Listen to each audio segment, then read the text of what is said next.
105.1 The Buzz. It's Diary Mitch at 10. We welcome to the show cosmetic surgeon, Dr. James Chan. Hello. Hello, Dr. Chan. Hello. He likes to be called Jimmy or Jimbo. Jimmy C.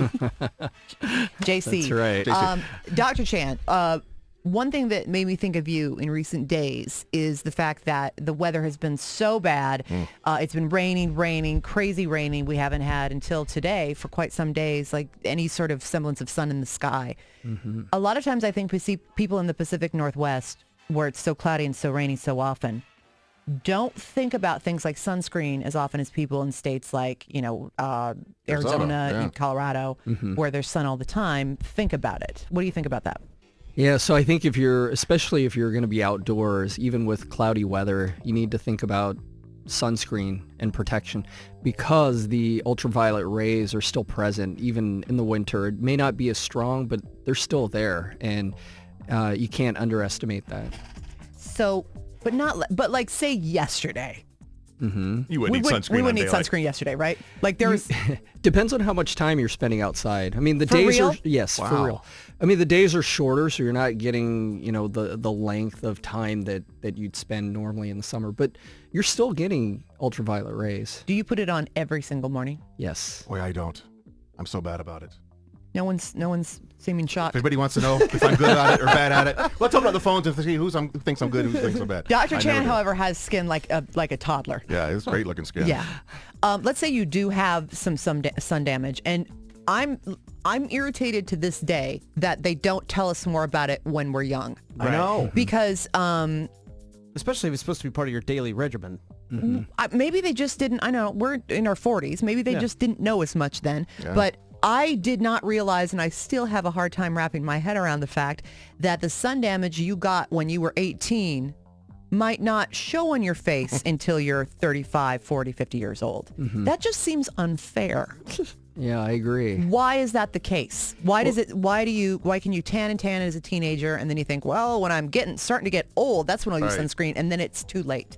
Right. A lot of times what's happening is the ultraviolet rays are actually causing damage to the DNA. So it's causing internal damage to the skin cells, which don't necessarily manifest for many, many years. So it kind of shortens the lifespan of that skin cell. Can you then, though, turn it around? Can you then do some improvements that can diminish or remove all that sun damage that you did to yourself unknowingly as a teen? Yes, there are a lot of things that you can do to reverse, but also to sort of prolong and maintain the type of skin that you currently have so that, it doesn't age as quickly. Like what? So there's things that you can use topically, certain creams and ointments. There's stuff that we can do professionally, like lasers and light-based therapies. In your opinion, what's the best, strongest one if you've done some significant damage to your face? The best laser that we have for resurfacing is clearly the CO2 laser. And what is that? And why is that better than a less invasive or not invasive, less a hardcore treatment? Yeah, so the CO2 laser is great because it's very strong. So it not only eliminates some of the top layer of your skin, but it also provides a lot of heat that goes deep into your skin and creates collagen. And there's nothing that does it in such a small amount of time as that CO2 laser. You can do things that are less aggressive with less downtime, but it takes many, many more treatments compared to the CO2 laser. So it seems like very many companies that that create like face cream stuff you can buy in a drugstore, like tons of different companies are now all kind of on this bandwagon. Suddenly in the last 5 years or so, you've seen all these different creams that purport to fade sun damage spots, dark spots, etc. on your face. What can you say about the level of work or success that those drugstore creams do?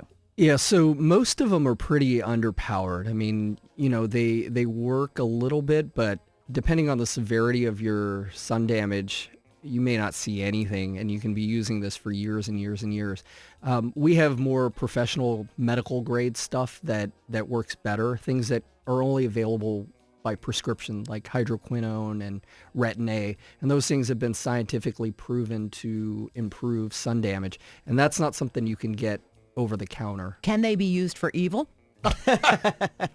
What depends on the type of evil. Okay, well, we'll talk. We'll very talk when the good mics answer. are off. I'm just thinking that something that's strong and powerful That's right. that you need a prescription for might be used towards your enemies in some way. That's for you and me, though. Maybe an Privately. infantillation ray, like to turn people into babies. Listen, don't give out the good ideas on the thing. Thinking. Yeah. The way that I think of the creams, though, is that you have to use them in conjunction with the lasers. Use the laser to clear your skin of a Then lot use of the the sun creams damage. to keep Yeah. it clear. Right. Then you continue and maintain the skin with the cream. Makes sense. Correct. How do you choose a product line? Is it that's because there's a lot of prescription only really high quality product lines out there. How do you as a doctor choose one for your aesthetic practice? And do you need us to be your testers? Ooh, yeah. Yes, occasionally we do need testers, and we go through a pretty extensive research process, and we look not only at the ingredients, but also, we try to find things that are cost effective. I mean, there's a lot of stuff that's really expensive out there, but it's not I in the best want it. interest of I do too.